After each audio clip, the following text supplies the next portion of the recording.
ประธานสอนไซสิบดอนนายกรัฐมนตรีแห่งสาธารณรัฐประชาธิปไตยประชาชนลาวได้อบรมโทรศัพท์กับประธานอันฟาอิบราฮิมนายกรัฐมนตรีแห่งมาเลเซียประธานอาเซียนปี 2025 โดยการอบรมโทรศัพท์ครั้งนี้เพื่อปรึกษาหารือการร่วมมือระหว่างสปป.ลาวและมาเลเซียพร้อมทั้งแจ้งความคืบหน้าและปรึกษาหารือการดำเนินการเป็นประธานอาเซียนของมาเลเซียในปี 2025ในการสนทนาครั้งนี้ท่านนายกรัฐมนตรีแห่งสปป.ลาวได้แสดงความชมเชยต่อมาเลเซียในนามประธานอาเซียนปี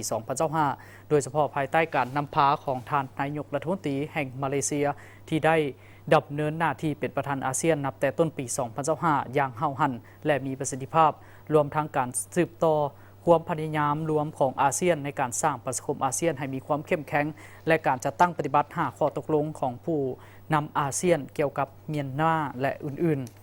ท่านนายกรัฐมนตรีแห่งสปป.ลาวได้เน้นย้ำถึงความจำเป็นอันรีบด่วนในการสุ่มไส้การช่วยเหลือผู้ประสบภัยและฟื้นฟูผลกระทบจากแผ่นดินไหวร้ายแรงที่เกิดขึ้นอยู่เมียนมาโดยเฉพาะการสร้างเงื่อนไขและสภาพแวดล้อมอันปลอดภัยให้แก่การเข้าช่วยเหลือด้านมนุษยธรรมและอย่างผ่านมาสปป.ลาวได้ให้การช่วยเหลือด้านมนุษยธรรมจากเหตุการณ์แผ่นดินไหวอยู่เมียนมาเป็นต้นได้มอบเงินช่วยเหลือเมียนมาจำนวน $200,000 สหรัฐได้ส่งเจ้าหน้าที่กู้ภัยไปช่วยเหลือด้านมนุษยธรรมอยู่เมียนมาจำนวน 33 คนและประกอบพนักงานเข้าในทีมงานตอบโต้และประเมินสุขเสริญอาเซียนร่วมกับศูนย์ประสานงานช่วยเหลือด้านมนุษยธรรมอาเซียนพร้อมนี้ท่านนายกรัฐมนตรีแห่งสปป.ลาวได้ย้ำคืนความหมายมั่นของสปป.ลาวในการสืบต่อสนับสนุนและร่วมมือกับมาเลเซียในนามประธานอาเซียนปี